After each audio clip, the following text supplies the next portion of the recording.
कळवण तालुक्यात अल्पवयीन मुलीवर अत्याचार, प्रसूतीनंतर विधी संघर्षित बालकावर गुन्हा दाखल. प्रकल्प कार्यालयाची गुप्तता 8 दिवसांनी उघड.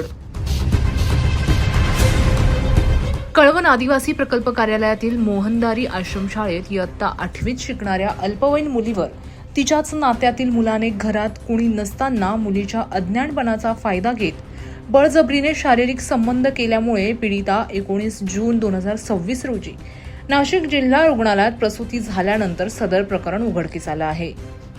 याबाबत अभोणा पोलीस ठाणे तसेच कळवण प्रकल्प कार्यालय यांच्याकडून कमालीची गुप्तता राखण्यात आली होती.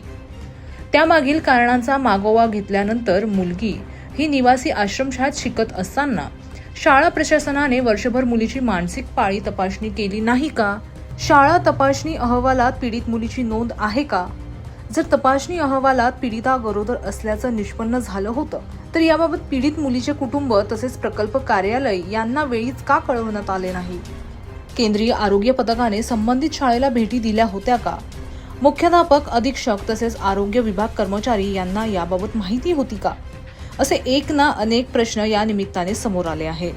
दरम्यान संबंधित विधी संघर्षित बालकावर पोस्को अंतर्गत अभोणा पोलीस ठाण्यात गुन्हा दाखल करण्यात आला असून 1 जुलै 2026 रोजी त्याच्यावर झालेल्या न्यायिक कारवाईत विधी संघर्षित बालकाची रवानगी बाल सुधारगृहात करण्यात आली असल्याची माहिती अभोणा पोलीस ठाण्याकडून देण्यात आली आहे. या प्रकरणी कळवण आदिवासी विकास विभाग प्रकल्प अधिकारी डॉक्टर कश्मीरा संखे यांनी माध्यमांना प्रतिक्रिया देताना सांगितले आहे की या प्रकरणी शाळा व्यवस्थापन देखील तितकेच जबाबदार असून त्यांना कारणे दाखवा नोटीस देऊन त्यांच्यावरील कारवाईचा अहवाल पुढील कार्यालयास पाठवण्यात आला आहे.